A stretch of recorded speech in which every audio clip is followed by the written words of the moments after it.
जो लोग विश्वास करते हैं उनके जीवन में हर पल चमत्कार होते हैं। तो चमत्कार देखना चाहते हो तो अपने विश्वास को मजबूत रखो। हरे कृष्णा दोस्तों, मैं हूं अनुज शर्मा। पटियाला की रहने वाली शिखा शर्मा पटियाला में पली बड़ी, जन्म लिया। घर में माहौल था कृष्ण की भक्ति का। उनके घर पे एक कैसेट थी, फिल्म की कैसेट उन दिनों होती थी। तो मीरा की फिल्म की एक कैसेट थी। बचपन से फिल्म मीरा देखती थी और मीरा देख करके उन्हें लगता था कि वो भी मीरा की तरह कृष्ण से प्यार करती है। और शिखा इस बात को लगातार बड़ी होती रही और इस बात को और विश्वासित करती रही। उनके मन में ये जगह घर कर गई, वो कृष्ण से ही प्यार करती हैं और कृष्ण से ही शादी करेंगी। कृष्ण ही सब कुछ है। कृष्ण की अनन्य भक्त हो गई। एक समय आया जब उनकी शादी का समय था, तो एक रिश्ता आया तो उन्होंने रिश्ते के लिए सिर्फ इसलिए हां कर दी क्योंकि लड़के का नाम कृष्णा था। तो शिखा को लगा कि इससे मैं मिसेस कृष्णा हो जाऊंगी। उन्होंने शादी कर ली और अपना नाम लिखने लगी शिखा कृष्णा शर्मा। एक सुंदर सी बेटी ने जन्म लिया। बेटी का नाम वृंदा रखा गया। प्यारी सी बेटी। शिखा, कृष्णा और वृंदा, छोटा सा खूबसूरत परिवार। कृष्ण के अनन्य भक्त, भगवान से बहुत प्रेम करते हैं। अक्टूबर 2010, 21 अक्टूबर को ये बांके बिहारी के दर्शन करने गए शरद पूर्णिमा के दिन। वृंदावन में इनके रिलेटिव्स रहते हैं। उन्होंने पूछा कि फिर कब आओगे? तो शिखा ने ऐसे ही कह दिया कि मैं 21 नवंबर को आऊंगी, हमारी शादी की सालगिरह है। और 21 नवंबर आई सन 2010। शिखा, उनके पति और उनकी बेटी वृंदा बांके बिहारी के दर्शन करने गए। अब हुआ यूं कि बांके बिहारी के दर्शन जब ये करने गए तो बहुत भीड़ थी। वहां अक्सर भीड़ होती है, चाहने वाले सब खड़े होते, भगवान को देखने मिलने सब आते। तो ये परिवार भी गया। तो इन्होंने सुनिश्चित किया कि प्रार्थना के बाद, भगवान के दर्शन करने के बाद जब हम मंदिर से बाहर मिलेंगे तो जूते की रैक के पास मिलेंगे। हो सकता है मंदिर में सब अलग अलग हो जाए, क्योंकि मंदिर में हर एक का पूजा करने का तरीका अलग होता है। कोई थोड़ी देर बात करता है भगवान से, कोई ज्यादा देर बात करता है, कोई खड़ा खड़ा देखता रहता है। तो शिखा जो है पिछले दरवाजे से भगवान के मंदिर में घुसी।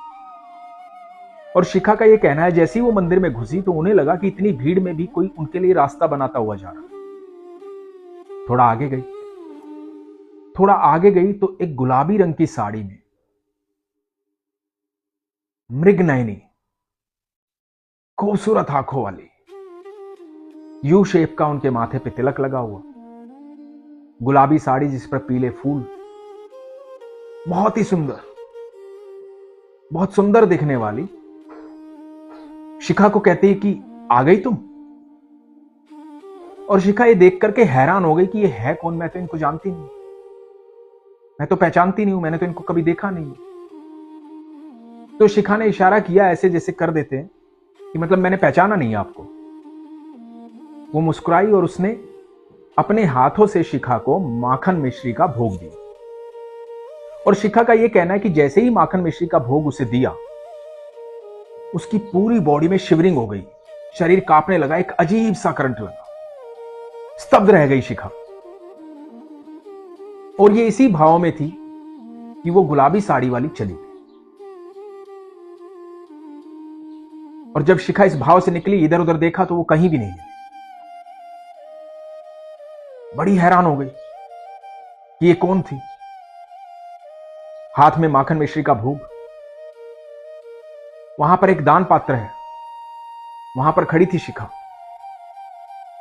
और शिखा को याद आया कि पिछले महीने बोल के गई थी कि 21 नवंबर को मैं फिर आऊंगी बांके बिहारी।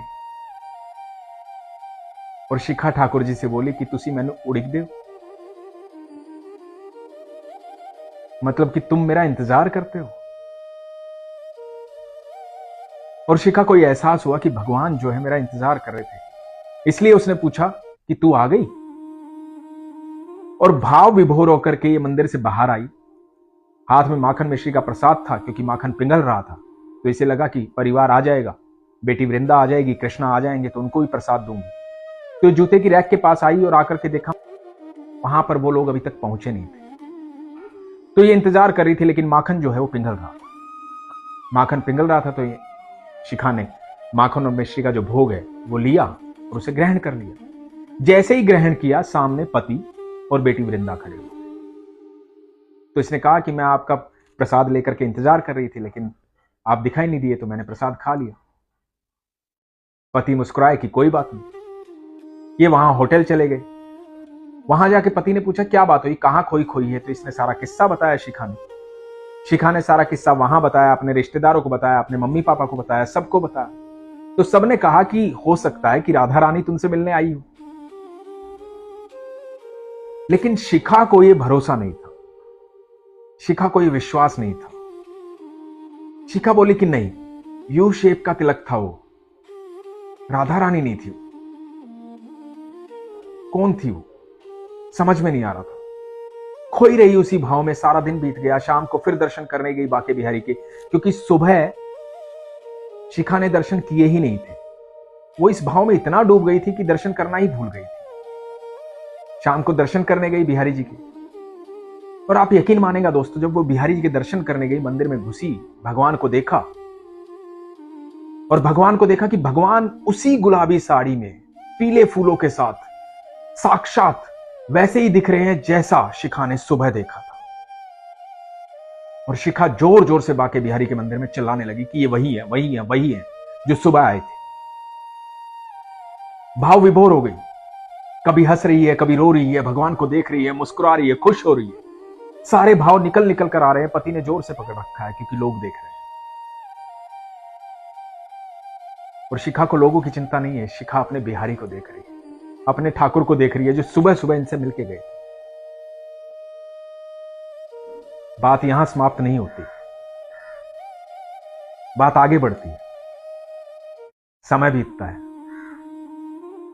दिसंबर में शिखा प्रेग्नेंट होती है। 1 महीने बाद इनको पता लगता है कि ये प्रेग्नेंट है। जब वृंदा पैदा हुई थी तो डॉक्टर्स ने कहा था कि दूसरे बच्चे के लिए काफी तकलीफ होगी, दूसरा बच्चा आप प्लान मत कीजिए।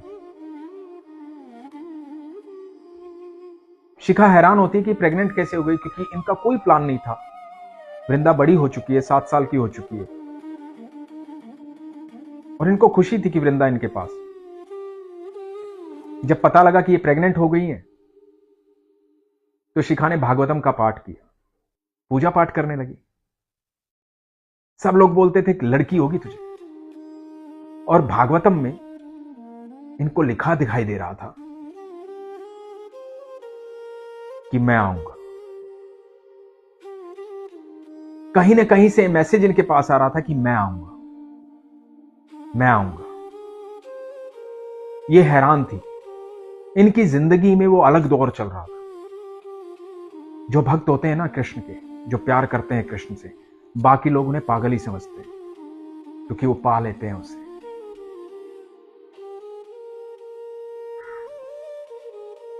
विश्वास सिर्फ उसको होता है जो जानता है कृष्ण को, जो जानता है ईश्वर को, जो मिलता है उससे, जो बातें करता है उससे। तो शिखा की हालत कुछ ऐसी ही थी, पागलों जैसी, प्रेम में पागल, कृष्ण के प्रेम में पागल। अब हुआ यूं कि सब बोले कि बेटी होगी, बेटी का नाम ढूंढ ले, भागवतम में बहुत सारे नाम हैं। और शिखा को सिर्फ लिखा दिखाई दे रहा था, हे वासुदेवा, हे वासुदेवा, हे वासुदेवा। भागवतम में हर जगह लिखा है हे वासुदेव।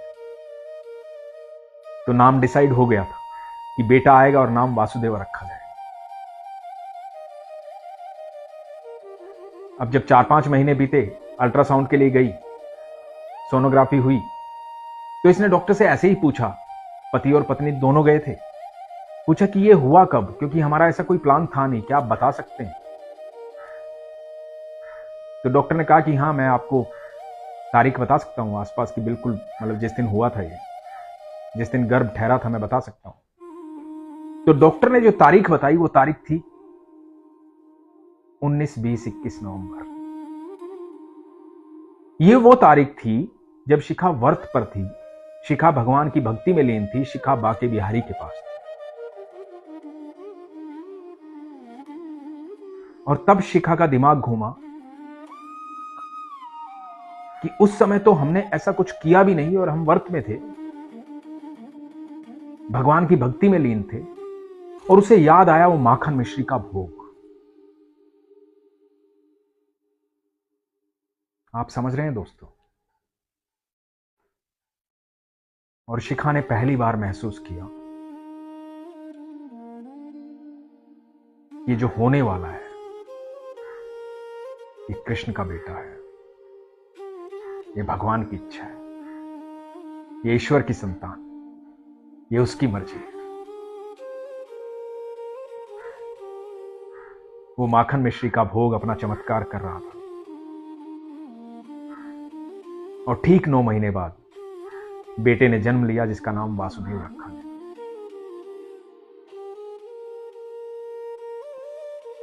यह अद्भुत किस्सा विश्वास का है, प्रेम का है। ईश्वर आज भी है, हर पल है, हर क्षण है, विद्यमान है। हम उनसे कहीं भी अलग नहीं है, ना वो हमसे अलग है। बस होता क्या है कि जो हम ढूंढना चाहते हैं, जो हम पाना चाहते हैं, वही हमें दिखाई देता है, वही हमें मिलता है। जो हम सोचते हैं, जिस पर अपनी ऊर्जा लगाते हैं, उसी चीज को पा पाते हैं। हम छोटी छोटी चीजों में उलझे हुए हैं। भगवान कृष्ण गीता में कहते हैं कि जो कुछ मांगोगे तुम्हें दे दूंगा, लेकिन जब तुम मेरे पास आओगे तो सब कुछ तुम्हारा हो जाएगा। अब तो ये हमें डिसाइड करना है कि हमें क्या चाहिए। दोस्तों, जब आप ईश्वर से प्रेम करते हैं, ईश्वर आपके साथ रहते हैं, तो जीवन का जो सफर है ना, हर पल चमत्कारिक हो जाता है। शिखा के जीवन में बहुत सारे चमत्कार हुए, लगातार होते रहते हैं। आजकल शिखा चंडीगढ़ रहती हैं।